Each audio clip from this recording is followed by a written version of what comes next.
మా వాడు 6th వచ్చాడండి. స్కూల్ మార్చాలి. ఎన్ని ఫెసిలిటీస్ ఉంటే ఏం లాభం? సబ్జెక్ట్ లో అసలు స్టాండర్డ్స్ లేనప్పుడు. మా అమ్మాయి స్కూల్లో అకాడమిక్స్ ఓకే అండి, కానీ అది తప్ప ఇంకేమీ లేదు. గ్రౌండ్ చాలా బాగుంది, కానీ వేరే యాక్టివిటీస్ చాలా వీక్. కంగారు పడకండి. రెసిడెన్స్ స్కూల్స్ తో మంచి చదువుతో పాటు all round development. Right age లో రైట్ ఫౌండేషన్ తో రెసిడెన్స్ స్కూల్స్ ఇప్పుడు హైదరాబాద్ అంతటా. తమిళనాడులో అసెంబ్లీ ఎన్నికల వేడి అప్పుడే మొదలైంది. ఏఐఏడీఎంకే ప్రధాన కార్యదర్శి పళనిస్వామి 5 కీలక హామీలతో కూడిన తొలి విడత మేనిఫెస్టోను ప్రకటించారు. మహిళలతో పాటు ఇకపై నగర బస్సుల్లో పురుషులకు కూడా ఉచిత ప్రయాణ సదుపాయం కల్పిస్తామని సంచలన ప్రకటన చేశారు.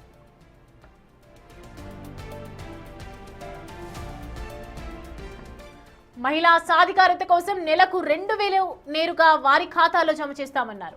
అమ్మ ఇంటి పథకం కింద గ్రామీణ పట్టణ ప్రాంతాల్లో ఇల్లు లేని పేదలకు, ఎస్సీ కుటుంబాలకు ప్రభుత్వమే స్థలం కొని ఇల్లు నిర్మించిస్తుందన్నారు.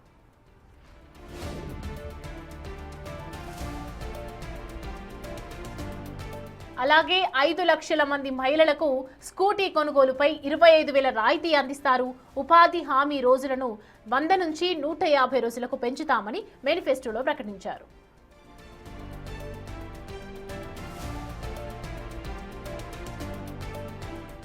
రైట్, ఇదే అంశానికి సంబంధించి పూర్తి డీటెయిల్స్ అందించడానికి మా ప్రతినిధి దామోదర్ జాయిన్ అవుతున్నారు.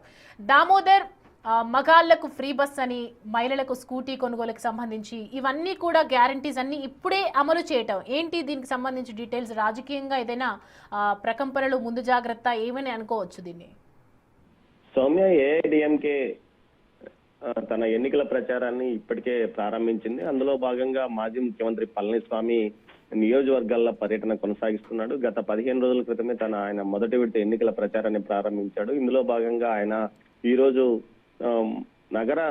నగరంలో మాత్రం పురుషులకు ఉచితంగా బస్సు ప్రయాణాన్ని కల్పిస్తామంటూ ప్రకటించాడు. ఇప్పటికే మహిళలకు పూర్తి స్థాయిలో బస్సు ప్రయాణం ఉచితంగా డిఎంకే ప్రభుత్వం ప్రకటించింది. దీంతో పాటు అటు తెలంగాణ, కర్ణాటక, ఆంధ్రప్రదేశ్ ప్రభుత్వాలు కూడా ఇదే మహిళలకు ఫ్రీ బస్ సౌకర్యాన్ని పల్లె వెలుగుతో పాటు ఎక్స్ప్రెస్ సర్వీసుల్లో కల్పిస్తున్న పరిస్థితి. అయితే తమిళనాడులో పరిమితంగానే ఏదైతే సిటీ సర్వీసుల్లో మాత్రమే మహిళలకు ఉచిత బస్సు సౌకర్యం కొనసాగుతున్న నేపథ్యంలో తాజాగా ఇప్పుడు ప్రతిపక్షంలో ఉన్న ఏఐడిఎంకే తన ఎన్నికల ప్రచారంలో భాగంగా పురుషులకు కూడా ఇటు నగర సిటీ సర్వీస్ పరిధిలో పూర్తి స్థాయిలో ఉచితంగా పురుషులకు బస్ సౌకర్యం కల్పిస్తామంటూ కూడా ప్రకటించింది. ఈ నేపథ్యంలో ఇది పెద్ద ఎత్తున చర్చనీయాంశంగా మారింది. ఇప్పటికే ప్రజా రవాణా వ్యవస్థ పూర్తిగా అతలాకుతలమైన పరిస్థితి. ముఖ్యంగా ఇటు అన్ని రాష్ట్రాల్లోనూ పెనుభారంగా ఇది మారిన నేపథ్యం అంటూ కూడా ఇప్పటికే ఆర్థికవేత్తలు ప్రకటిస్తున్న నేపథ్యంలో ముఖ్యంగా ఇటువంటి ఉచిత హామీలకు, సబ్సిడీ స్కీములకు పెద్ద ఎత్తున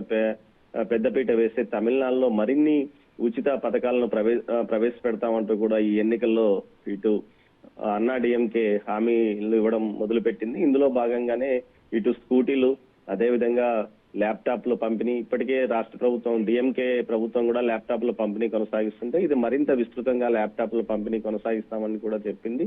అదేవిధంగా స్కూటీలు, దీంతో పాటు ఏదైతే నిరుద్యోగ భృతి కూడా కల్పిస్తామంటూ ప్రకటిస్తుంది. మరోవైపు ఇది ముఖ్యంగా బస్సులో పురుషులకు ఉచిత ప్రయాణం అని చెప్పడమే పెద్ద ఎత్తున ఇప్పుడు చర్చనీయాంశంగా మారింది. దీనిపైన డిఎంకే ప్రభుత్వం ఏ విధంగా స్పందిస్తుందో వేచి చూడాలి Soumya. Right Damodar, thanks for the updates.